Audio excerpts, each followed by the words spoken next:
নাপাক অবস্থায় বেশিক্ষণ থাকলে বা গোসলে দেরি করলে ফেরেশতারা কি সত্যি অভিশাপ দেয়?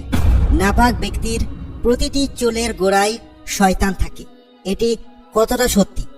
অপবিত্র অবস্থায় বেশিক্ষণ থাকলে কি কি ক্ষতি হয়?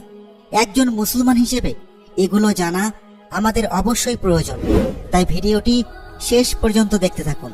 প্রিয় ভাই ও বোনেরা, আপনারা কি চান না যে আল্লাহ তাআলা আপনাকে ভালোবাসুন? পবিত্রতা অর্জনই যথেষ্ট কারণ আল্লাহর ভালোবাসা লাভের জন্য।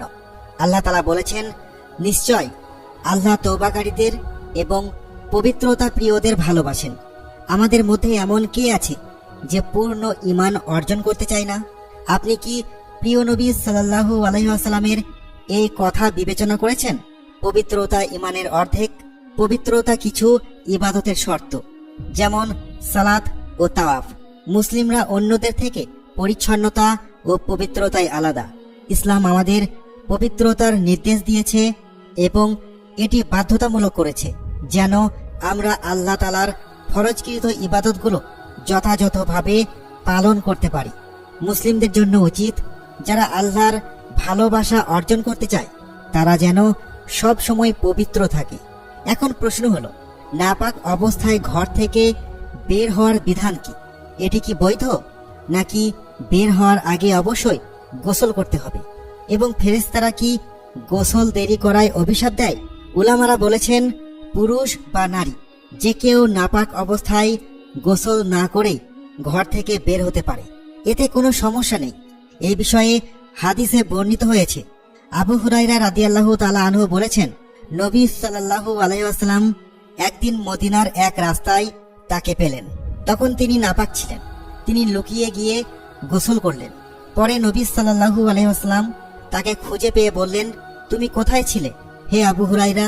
তিনি বললেন, ইয়া রাসূলুল্লাহ, আমি নাপাক অবস্থায় ছিলাম, তাই আপনার সঙ্গে বসতে সংকোচ বোধ করেছি।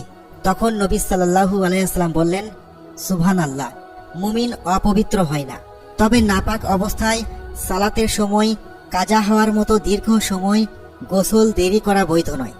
আর নবী সাল্লাল্লাহু আলাইহি ওয়াসাল্লাম থেকে এই বিষয়ে কোনো প্রমাণ নেই যে ফেরেশতারা নাপাক ব্যক্তিকে প্রতিটি পদক্ষেপে অভিশাপ দেয় বা তারা তখন পর্যন্ত অভিশাপ দেয় যতক্ষণ না সে গোসল করে। এমনকি এই কথাটাও প্রমাণিত নয় যে নাপাক ব্যক্তির প্রতিটি চুলের নিচে শয়তান থাকে। তবে নবী করিম সাল্লাল্লাহু আলাইহি ওয়াসাল্লাম বলেছেন, ফেরেশতারা নাপাক ব্যক্তির কাছে আসে না যতক্ষণ না সে গোসল বা ওযু করে। শাফেঈ ও হাম্বলী ফকিরা বলেছেন, নাপাক ব্যক্তি যদি খেতে, ঘুমাতে বা পুনরায় মিলনের ইচ্ছা করে তবে তার জন্য ওযু করা মুস্তাহাব, আর যে কোনো কাজে হাত দেওয়ার আগে ওযু করা উত্তম। তাই যখন কেউ নাপাক অবস্থায় থাকে তখন যত দ্রুত সম্ভব পবিত্র হওয়া উচিত। তবে প্রয়োজনীয় কাজে নাপাক অবস্থায় ঘর থেকে বের হওয়া বৈধ এবং এতে কোনো সমস্যা নেই।